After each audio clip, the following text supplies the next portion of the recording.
The shattering of the Elden Ring, where the peaceful alliance between Marika's offspring is destroyed, and each of them, bearing its shards in the form of great runes, battle for domination of the lands between, destroying the landscape and causing devastation, the likes of which only a particularly ambitious Tarnish can put an end to.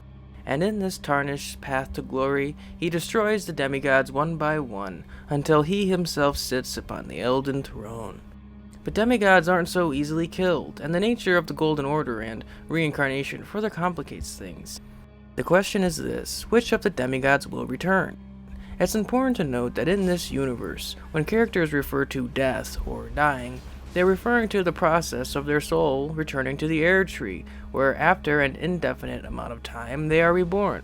One item, the Death Ritual Spear, states this: the priests became guardians of the birds through the rite of death, which also serves as an oath sworn to their distant resurrection. The implications of reincarnation means that within this world, death isn't permanent, and as long as the will of the greater will is maintained through the Golden Order, no one ever truly dies. This is what leads certain individuals, like Dung Eater, to rebel. He says, "I will kill again and defile each corpse with care, just to be sure that when they're reborn, they'll be cursed, along with their children." Ricard also rebels, making him the blasphemous one. He was so intent on becoming immortal and cutting himself off from the Golden Order and normal death, he allowed himself to be consumed by a great serpent. The exact amount of time between rebirths, or the effect this has on a person who is reincarnated, is never fully explained. But before the events of Elden Ring, Godwyn and Ranni both died, despite being demigods, and despite Marika purposely taking out the Rune of Death, and leaving it with her shadow, Malekith. Her motivations, or Ranni's motivations, destroying her body and Godwyn's soul, are debatable, and there are countless lore videos on the subject. I'd like to talk about the shard-bearing demigods specifically, and see whether or not it's possible they will return in future DLC. Let's start with Ranala. Technically, she's not a demigod. She is a princess of what is left of the Carrion Order, and the only reason she possesses a Great Rune is because Radahn gave it to her before leaving to be with Marika. She does survive her battle with the Tarnish due to a defensive spell set up by Ranni, but she is completely obsessed with reincarnation or rebirth and her amber egg. Beyond this, there is nothing much left to her. Her body and soul are intact, but her mind is broken, and her character ripe for more content. Godric. He is as dead gets. His body is separated from his grafted limbs, and what remains is left decomposing, to be defiled by one of his lowest subjects. Only in timelines where the Elden Ring is mended, and the Death Rune not returned, is his rebirth possible. But whether or not he could bounce back from this great fall is unlikely. Radon. Radon's mind was destroyed, and later his hulkish, terrifying husk. His losses were among the greatest of all the shard-bearing demigods, as even his horse, Leonard, was killed in his final battle, where he was, at the very least, given a warrior's death.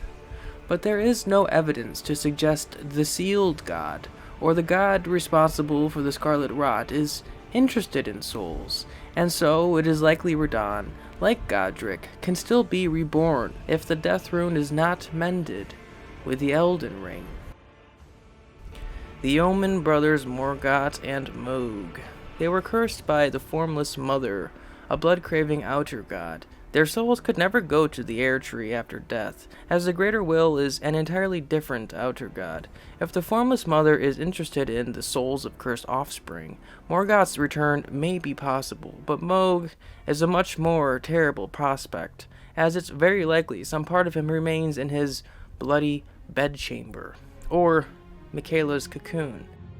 Just before the fight, Mohg emerges in a stream of blood, pouring straight from Michaela's deformed fingers, the implication being he was swimming around with the corpse of his half-brother, fusing with Michaela, attempting to grow the child and bring him back. Mohg is killed in combat, but the cocoon is left there, and so some part of Mohg remains, as the same blood magic used to grow Michaela from a small child to a large, albeit malnourished-looking creature, is abandoned in the Mohgwyn Palace, far away from many and under the care of the Mohgwyn dynasty. Something will be born from this cocoon, but whether or not it is Mikola or Moog remains to be seen. Ricard the Blasphemous. Immortality was one of his primary motivations. For whatever reason, he wasn't interested in being reincarnated through the air tree, and while he falls, he states, "No one will hold me captive.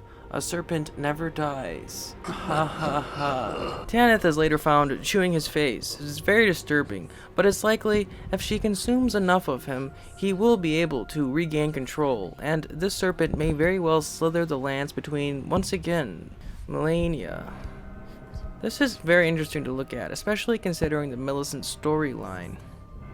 She says, "Allow me to explain myself. I am of Melania's blood, but in what capacity I know not. I could be sister, daughter, or an offshoot. An offshoot of Melania. After she dies, she turns into a scarlet rot flower, and it's said she will one day bloom into a beautiful scarlet Valkyrie." Melania has a similar prophecy, and according to the technique of Melania, the goddess of rot, each time the scarlet flower blooms, Melania's rot advances. It has bloomed twice already. With the third bloom, she will become a true goddess. Her bloom during the fight with Radon is well known. Another appears during her fight with the Tarnished, where she becomes the true goddess. If there is to be three, then that would mean she would eventually be reborn again. But there is another scarlet bloom located near the Haligtree roots. So instead of Malenia one day returning, it's likely the third flower at her boss fight is simply all that remains of her. Hey guys, if you're still listening, that means you're awesome. I know I don't have the best editing or visual audio or writing, and I have a weird voice, but I'm doing it all myself. It's not one of those assembly line channels, and I really do appreciate the heck out of my subscribers. Much thanks to all the Redditors online talking about Elden Ring lore. Bye.